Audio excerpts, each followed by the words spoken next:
Hello friends, welcome back to my YouTube channel seller Parag. और आज मेरे साथ है मिस्टर अमित जादव, जो कि मेरे शिप पे इलेक्ट्रिकल ऑफिसर है। Welcome mister Amit, welcome to my video. तो आज हम लोग इनसे जानेंगे कि इलेक्ट्रिकल ऑफिसर बनने के लिए क्या क्या करना पड़ता है। शुरू से हम लोग सब पूछेंगे, इनका लाइफ एक्सपीरियंस, जर्नी जो अभी तक रही है वो सब हमें ये बताएंगे।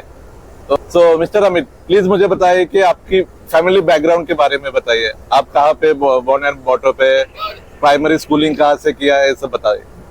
मैं मिडिल क्लास फैमिली से बिलोंग करता हूँ। मैं महाराष्ट्र से हूँ। मैंने प्राइमरी स्कूलिंग अपने गांव में ही कंप्लीट करी और उसके बाद मैंने इलेक्ट्रिकल में डिप्लोमा किया। उसके बाद इलेक्ट्रिकल में ही डिग्री भी कंप्लीट करी है पुणे यूनिवर्सिटी से। ओके।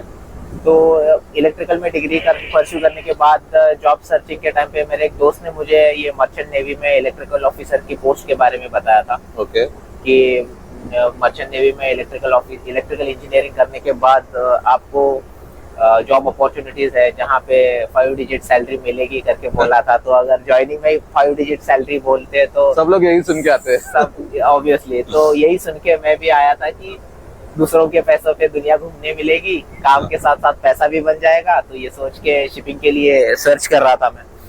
तो उसके बाद मुझे ये शिपिंग के बारे में पूरा थोड़ा जो भी डिटेल्स था वो थोड़ा गूगल पे सर्च किया, कुछ दोस्तों से पूछा तो उन्होंने बताया कि शिपिंग के बारे में।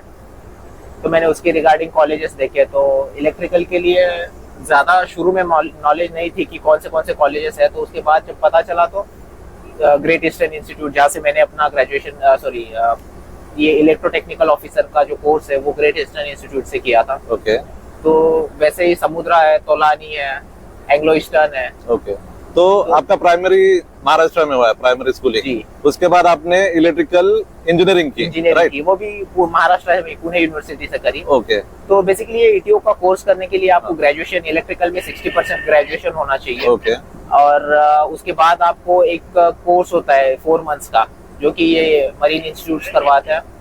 तो उसके बाद आपको 12 मंथ्स का सेलिंग एक्सपीरियंस चाहिए होता है as a electrical cadet. Okay.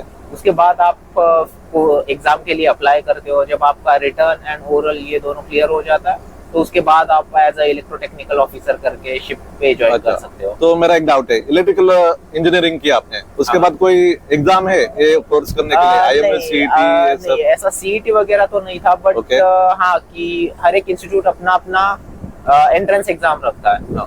तो जब भी आप किसी इंस्टीट्यूट को अप्लाई करते हो तो आपको उनका एंट्रेंस एग्जाम देना पड़ता है। वहाँ पे भी आपका प्री एडमिशन इंटरव्यू होता है। ओके। जब आप ये दोनों चीजें क्लियर करते हो तो वहाँ पे भी मेरिट लिस्ट लगती है। अच्छा। तो उसके बाद आपको वो, अगर आपका एडमिशन होता है कि इंस्टीट्यूट में, तो उसके बाद की प्रोसीजर है आपको एडमिशन कंफर्म करना होता है, जो कि एडमिशन कंफर्मेशन की फीस होती है। जैसे कि 2018 में मैंने किया था, उस टाइम पे मेरी कॉलेज की फीस अराउंड 4,25,000 या 30,000 के आसपास थी। 4 मंथ्स कोर्स, 4 मंथ कोर्स है, उसकी फीस है 4,25,000। सो ये वेरी करती है, ये कॉलेज टू कॉलेज वेरी करेगी एंड ओवर द पीरियड। अब मैंने कोर्स करके ऑलमोस्ट 5 साल होने को है, तो फीस स्ट्रक्चर भी थोड़ा चेंज हो चुका होगा। सो अप्रोक्सीमेटली हम लोग बोल सकते हैं कि कॉलेज की फीस अभी 5 लाख के आसपास होगी 4 महीने की। तो वही है कि 5 लाख की फीस में आपको पूरा आपका रहना, एजुकेशन, ट्यूशन का जो स्टडी मटेरियल है वो, यूनिफॉर्म्स, आपका स्टे हो, 4 महीने का हॉस्टल का जो स्टे रहेगा वो सब कुछ उसी में, तो सब कुछ कवर्ड है। तो जो 4 महीने का कोर्स है उसमें सब कुछ फीस इंक्लूड करके आपका 4.5 और 5 लाख का खर्चा आएगा। ओके। और प्लेसमेंट के बारे में क्या बता सकते हैं? प्लेसमेंट का देखा जाए तो अब जैसे ग्रेजुएशन के बाद आपके कॉलेज में कंपनी आती है, वहाँ पे प्लेसमेंट होता है। सेम यहाँ पे भी होता है। ओके। तो आप जैसे ही कोर्स कंप्लीट करते हो तो उस टाइम पे हर एक कॉलेज का अलग अलग प्लेसमेंट्स के लिए कंपनी आता है। तो वहाँ पे आपका परफॉर्मेंस है, ऑब्वियसली वहाँ पे भी आपने अच्छा परफॉर्म किया तो आप प्लेस हो जाओगे, नहीं तो फिर थोड़ा सा स्ट्रगल तो लाइफ में है ही। राइट। तो आपने पहले 2-4 कॉलेजेस के नाम बताए, तो प्लेसमेंट के अकॉर्डिंगली कौन से कॉलेजेस अच्छे हैं महाराष्ट्र में? महाराष्ट्र में अभी तो बेसिकली देखा जाए तो ये ग्रेट ईस्टर्न, एंग्लो ईस्टर्न, ये कॉलेजेस है। तो इनके खुद के शिप्स भी है। लाइक ये ग्रेट ईस्टर्न जो है ये कुछ जहाज ओन भी करती है, और एंग्लो ईस्टर्न है जो कि बहुत बड़ी कंपनी है, वेल नोन कंपनी है, जिनके मैनेजमेंट के लिए भी बहुत सारे शिप्स है। वो लोग मैनेज भी करता है बहुत सारे शिप्स। तो आप इन कॉलेजेस में एडमिशन लेते हो तो आपको एक अपर हैंड रहता है कि प्लेसमेंट्स के लिए आपको ज्यादा भागने की जरूरत नहीं है। Right right. सो प्रेफर करो कि ये दो कॉलेजेस है अच्छे, तो मोस्टली आप ट्राई कर सकते हो ये कॉलेजेस। तो आपके 4 मंथ्स में पहले ही कंपनीज आपको सिलेक्ट कर लेती है या फिर ड्यूरिंग द कोर्स आपको कंपनीज आती है प्लेसमेंट्स के लिए? हमने जब कोर्स किया था उस टाइम पे आपको कंपनी से एक लेटर मिलता था कि आपको उन्होंने एनाउंसमेंट दिया है कि आपको प्लेसमेंट्स मिल, ऑलरेडी आप हमारी कंपनी में प्लेस करोगे तो फिर वो आपको एक अनाउंसमेंट देंगे। ओके। तो ऐसा भी होता है। अभी ये श्योर नहीं हूँ मैं, बट ये आई थिंक अभी मैंडेट किया हुआ है कि आपको प्लेसमेंट्स का अश्योरिटी होना जरूरी है। ओके। सो इसलिए क्योंकि आजकल फ्रॉड बहुत चल रहा है बहुत ना, ज्यादा शिपिंग में भी बहुत ज्यादा बहुत मतलब बहुत सारे फॉल्स कॉलेजेस है जो कि डीजी शिपिंग से अप्रूव्ड नहीं है, फिर भी वो लोग कोर्सेज कंडक्ट करते हैं। तो इसके लिए जब भी आप कोर्स बुक कर रहे हो तो कॉलेज डीजी शिपिंग के अंडर अप्रूव्ड है या नहीं, ये प्लीज देखिए। तो मर्चेंट नेवी में आना है तो आपको ये कोर्स के बाद जो एग्जाम है उसका सेम सिलेबस रहता है और 8-12 महीने का आपका जो सेलिंग एक्सपीरियंस रहता है उसके बेसिस पे आपको एक रिकॉर्ड बुक फिलअप करना होता है जिसको training and assessment record book बोलते हैं। मतलब ये सब आप कॉलेज पास आउट होने के बाद एग्जैक्टली कंपनी में जाने के बाद रहता है, राइट? करेक्ट। हम लोग जब 4 महीने का प्री सी कोर्स बोलते हैं उसको, तो 4-4.5 महीने का जो भी आपने कोर्स किया है उसकी एग्जाम वगैरह होने के बाद जब आपका प्लेसमेंट हो जाता है तो आपको ऑनबोर्ड जाना होता है। ऑनबोर्ड मतलब जबकि आप ऐसे शिप पे काम करने के लिए आ जाते हो। तो जब आप शिप पे काम करने आते हो तो 12 महीने की सेलिंग एक्सपीरियंस आपको चाहिए होता है। तो उसमें आपको अलग अलग जो वो ट्रेनिंग एंड रिकॉर्ड बुक जो है उसमें अलग अलग टास्क दिए होते हैं। तो आपको वो टास्क को फॉलो करना होता है जिससे आपको शिपिंग में जो मशीनरीज यूज हो रही है आपकी शिप पे उसके बारे में आप बेसिक नॉलेज मिल जाता है। तो वो सब आपको प्रिपेयर करता है कि once you get on the rank आपको आपका जॉब वेल नोन हो। तो उसके लिए आपको वो प्रिपरेशन होती है। तो वो आपको रिकॉर्ड करना होता है सब कुछ ऑन पेपर एंड वो सबमिट करना होता है। और ये 12 महीनों में सैलरी क्या रहेगी, मतलब अप्रोक्सीमेट सैलरी अराउंड 30 से 35 हजार की सैलरी होती है जब आपका ट्रेनिंग चल रहा होता है। ये कंपनी टू कंपनी थोड़ी बहुत वेरी होती है, but most of the companies 30 से 35 हजार की सैलरी ऑफर करती है आपके ट्रेनिंग पीरियड में। ओके।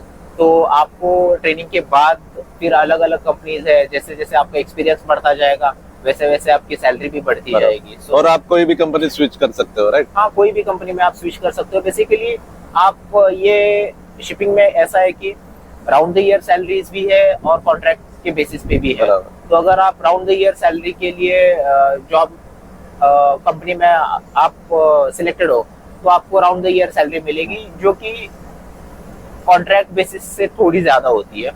और जब अगर कॉन्ट्रैक्ट के लिए होते हो तो आपका जितना मंथ का कॉन्ट्रैक्ट है उतना आपको सैलरी मिलेगा और आपके जो ऑफ टाइम रहेगा, कॉन्ट्रैक्ट नहीं है आप घर पे हो छुट्टी पे हो, उस टाइम पे आपको सैलरी नहीं भी मिलता है। तो आपको आपका फाइनेंशियल जो भी मैनेजमेंट है वो उस हिसाब से देखना पड़ता है कि ऑफ टाइम में आपको सैलरी नहीं मिलती है तो उस टाइम पे you have to take care of yourself. तो अभी आप कितना 4 साल हो गए आपको जी शिपिंग में आए हुए हैं, तो इसमें कोई स्ट्रगल किया, क्या स्ट्रगल, कोई एक्सपीरियंस है? स्ट्रगल मतलब जो शुरू के कुछ दिन होते हैं, जैसे कि मैं शोर पे जब मेरा ट्रेनिंग खत्म करके आया तो शुरू में लगा था कि मैं शिप पे जाएगा तो बहुत कुछ करेगा, बहुत कुछ देखने को मिलेगा। बट जब आप ऑनबोर्ड एक्चुअली आते हो तब आपको पता लगता है कि आप दुनिया से कितने डिटैच हो जाते हो। कहने को तो बहुत सारा है कि मैं पूरी दुनिया घूम लिया, बट आप एक्चुअली में जब घर से बाहर निकलते हो तब आपको घर की असली वैल्यू पता चल जाती है। अभी हम शोर पे इंटरनेट यूज करते हैं, डेली का 1.5 GB 2 GB इंटरनेट यूज करते हैं, बट शिपिंग लाइफ में इंटरनेट के लिए अभी भी स्ट्रगल है। कंसिडर करके चलो कि आपको हार्डली 5 to 10 GB मिलता है 30 डेज के लिए। कुछ जगह पे अनलिमिटेड इंटरनेट्स भी है, but most of the companies में अभी भी डेटा लिमिटेड है। तो आपको सोशल मीडिया पे आप जितने एक्टिव हो उतने रह पाओगे कि नहीं, बराबर बोल नहीं सकते हम लोग। बट मोर फ्रिक्वेंटली जैसे आप पोर्ट्स पे जाते हो तो वहाँ पे आप सिम कार्ड्स वगैरह बाय करके आपका जो भी सोशल मीडिया पे अपडेट्स डालने आप डाल सकते हो।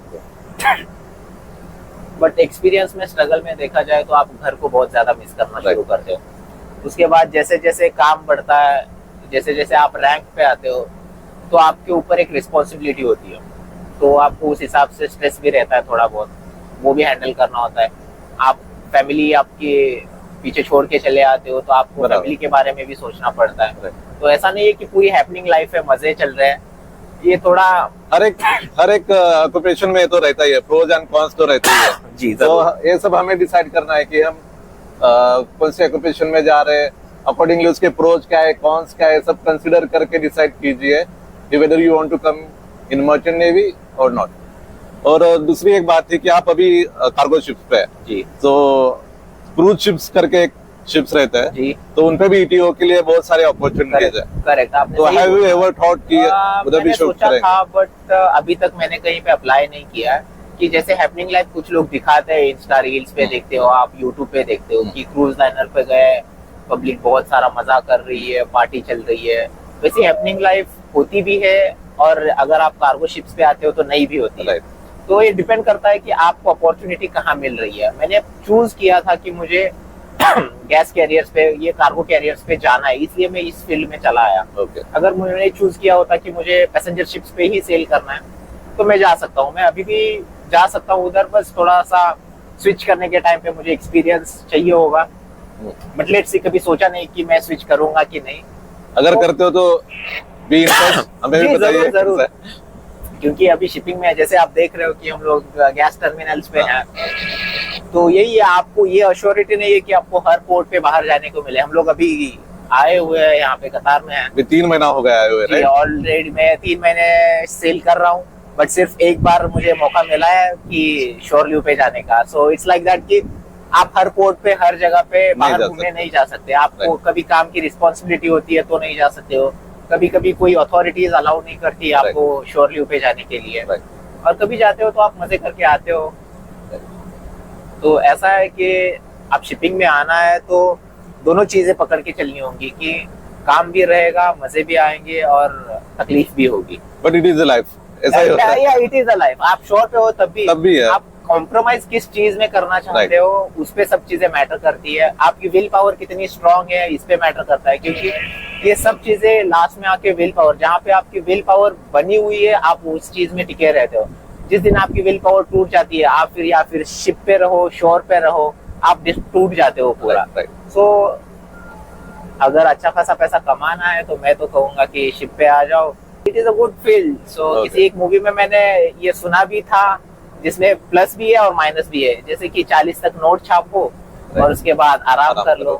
बट कभी कभी लोग ये भी बोलते हैं कि किसने कहा है कि तुम 40 तक जियोगे, तो लिव इन टुडे बोलते हैं। तो यू कैन, तो अनसर्टेनिटी तो हर जगह पे है। तो हर जगह पे है, तो क्यों ना ये भी ट्राई किया जाए। लाइफ में बहुत कुछ चीजें ऐसी होती है जो कि ट्राई करने के बाद पता चलती है। क्या पता आपकी लॉटरी लग जाए उसमें। Right. तो ये सोच के मैं भी आया हूँ, देखते हैं किस्मत कहाँ कहाँ ले जाती है।